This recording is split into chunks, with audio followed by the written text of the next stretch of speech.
ஆனாலும் எனக்கு பயமா தான் இருந்துச்சு. சூர்யா சார் என்னை காப்பாத்த வந்தா அவருக்கு எதுவும் ஆகாம இருக்கணுமே நினைச்சுதான் நான் பயந்தேன். ரொம்ப நன்றி சாமி. பக்தையே, உன் பக்தியை நான் மெச்சினேன். ஏதாவது வரம் வேண்டுமா உங்களுக்கு? கேளுங்க. கருப்பா, நீயா பேசுற? அந்த கருப்பன் இல்ல, இந்த கருப்பு சாமி. என்ன என்னவோ பேச்சுவார்த்தை நடத்திக்கிட்டு இருக்க உன் கருப்பு சாமி கிட்ட. என்ன சொல்றாரு கருப்பு சாமி? சார், அவர் என்ன சொல்லுவாரு, எப்படியும் நம்ம 2 பேரையும் எந்த பிரச்சனையும் இல்லாம காப்பாத்தி விட்டாருல்ல, அதுக்கு நன்றி சொல்லிட்டு இருந்தேன். கேட்ட. ஆமா, அது என்ன 2 சாமியை கும்பிட்டேன்னு சொன்ன? யார் அந்த 2வது சாமி?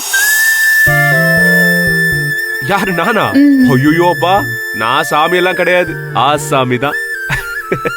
ஆமா, என்ன எதுக்கு வேண்டுன? ரொம்ப பயந்து போயிருந்தேன் சார். ஒரு பொண்ணு சாவ கண் முன்னாடி பார்த்தேனா நான் பொழைக்க மாட்டேன்னு நினைச்சேன். நந்தினி, அதெல்லாம் ஒண்ணும் இல்ல. அவனுங்க சரியான சைக்கோவா இருப்பாங்கன்னு நினைக்கிறேன். சார், அந்த பொண்ணு துடிதுடிச்சு சாவறத பார்த்து சந்தோஷமா சிரிக்கிறாங்க சார். நிச்சயமா அவங்கள மனுஷங்களே கிடையாது. ஆதாம் ஏவல படிச்ச கடவுள் தான் கூட அந்த சாத்தான்களையும் படிச்சிருக்காரு.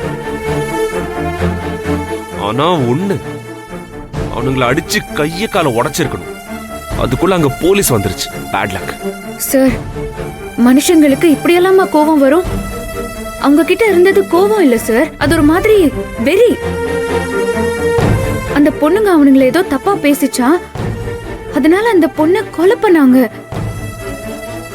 ஆனா என்ன எதுக்கு சார்? அப்படி நான் என்ன செஞ்சேன்?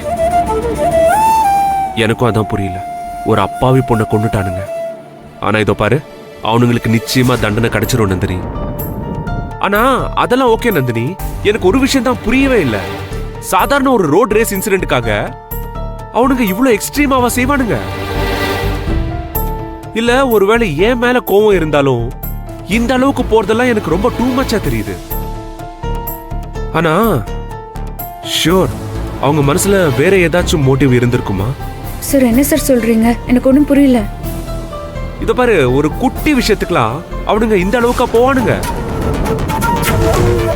இல்ல இல்ல, இவனுங்களுக்கு பின்னாடி வேற யாரோ இருக்காங்கன்னு எனக்கு டவுட்டாவே இருக்கு நந்தினி. யாராவதுன்னா? அதான் வேற யாராவது. மேபி நம்ம ஃபேமிலி மேல யாருக்காச்சும் பர்சனல் ரிவெஞ்ச் இருக்கிறவங்க, அந்த மாதிரி யாராச்சும் எனிமீஸ் இவங்களை ஏற்பாடு பண்ணிருப்பாங்களோன்னு தோணுது. இவ்ளோ வெறியோட நம்மள அழிக்க நினைக்கிறவங்க யாரா இருப்பாங்க? அதான் தெரியல. ஆனா அந்த ஆங்கிள் நம்ம யோசிக்கணும் நந்தினி. பாப்போம். அதெல்லாம் விட, எப்படியோ நீ நல்லபடியா வந்துட்ட, எனக்கு அதுவே போதும். அதுக்கு காரணம் அந்த கருப்பு சாமியும் இந்த சூர்யா சாரும் தான். சி, ஒருவேளை இந்த சூர்யா சார் அங்க வராம போயிருந்தா நீ என்ன பண்ணிருப்ப? மாட்டாரு சார், வராம போயிருக்கவே மாட்டாரு. 2 சாமியும் என்ன கைவிடாதுன்னு எனக்கு தெரியும். அவ்வளவு நம்பிக்கையா? ஆமா சார். ஒருவேளை செத்துருவனும் எனக்கு ஒரு தடவை தோணுச்சு. அப்ப கூட எப்படியும் நீங்க வந்துருவீங்களோன்னு தான் என் மனசுக்கு தோணுச்சு. சூர்யா சார் மேல அவ்வளவு நம்பிக்கையா? ஆமா, நான் ஒருத்தர் மேல நம்பிக்கை வச்சுட்டா அது மாறவே மாறாது. நீ எப்படி இவ்வளவு சிம்பிளா இருக்க? ஏன் சார், தப்பா?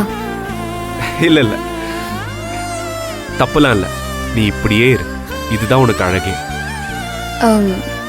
நான் ஒருவேளை அவங்க கிட்ட சிக்கி செத்து போயிருந்தா நீங்க என்ன சார் பண்ணிருப்பீங்க? இப்ப நல்லா தானே பேசிட்டு இருந்த? நல்லா தானே பேசிட்டு இருந்த. எதுக்கு இப்ப திடீர்னு பைத்தியம் மாதிரி பேசிக்கிட்டு இருக்க? சும்மா ஒரு பேச்சுக்கு தான் கேட்டேன். நீங்க என்ன பண்ணிருப்பீங்கன்னு சொல்லுங்க. ஓகே. அதுக்கு முன்னாடி ஒரு பேச்சுக்காக நானும் உன்கிட்ட ஒண்ணு கேக்கட்டா? ஒரு வேளை உன்னை காப்பாத்த வரும்போது எனக்கு ஏதாச்சும் ஆகி நான் செத்து போயிருந்தா? சார், சூர்யா சார்,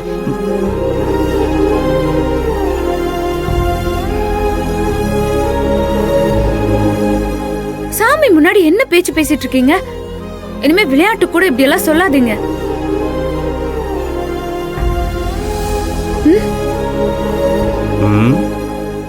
அதேதான் நான் உனக்கும் சொல்றேன்.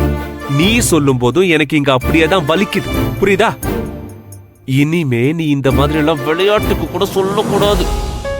ஓகே பேபி புரிஞ்சுதா